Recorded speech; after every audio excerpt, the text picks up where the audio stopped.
So I often get asked from clients, basically, why do you need an investment management entity? So when you create a fund, a lot of times you'll set up different entities, legal entities, maybe an LP, limited partnership, and an LLC that acts as the general partner. Some people will add a third entity, like an investment management LLC. So people are always asking, well, do I need it? Why do I need it? What is it for? So let me share my screen and kind of walk you through the different types of structures when it comes to creating a fund. So at this point, this is basically a typical fund where you would have whatever the assets are, the yellow. It's, if it's securities in a hedge fund, if it's real estate in a real estate fund, that's owned by the gray box, the fund. That is either a limited partnership or a limited liability company in most cases. And then that is partially owned, depending on percentages, by a GP or general partner entity, another LLC down here, that acts as a general partner or a manager of the fund. So this is like the primary manager or general partner. And then that often is owned, I put on here sponsor 1 and 2. That's owned by usually the people setting up the deal. And they'll be the owners of this LLC that manages the fund itself. And then you have limited partners, they're your investors that have ownership interest in the fund. Now, if you want to look at this next slide, we'll talk about the investment manager. So it's the same structure, but we're adding another LLC over here, said investment manager. So that can be another LLC that acts as the investment manager for the fund. And that can be owned either by the same people that own the general partner over here, or sometimes maybe it's just one person or there's more people. It just depends on how it's set up. And then the investment manager will have a contract with the fund.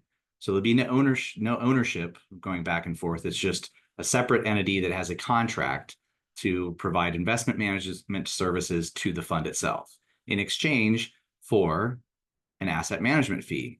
So the asset management fee or investment management fee gets paid from the fund to the investment management entity, a separate LLC under a contract. The promote, carried interest, or split. So let's say you're getting a 80-20 split with your investors. That 20% of profit would go down to the GP or general partner entity, and that would then flow down to the owners of that. So that's how they would get paid that promote or their split. When you don't have this investment management entity, basically the asset management fee then basically gets paid straight down instead of over here from the fund to the general partner entity and then gets split out down to the owners.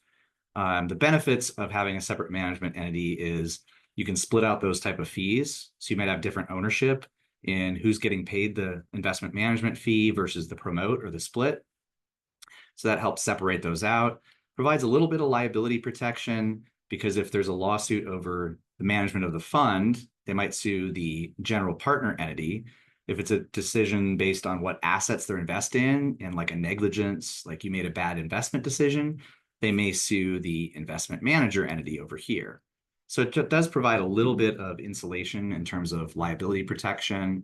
Not a huge amount because a lot of times they sue everyone anyways, but that is one other benefit to it. Obviously, there's more cost involved.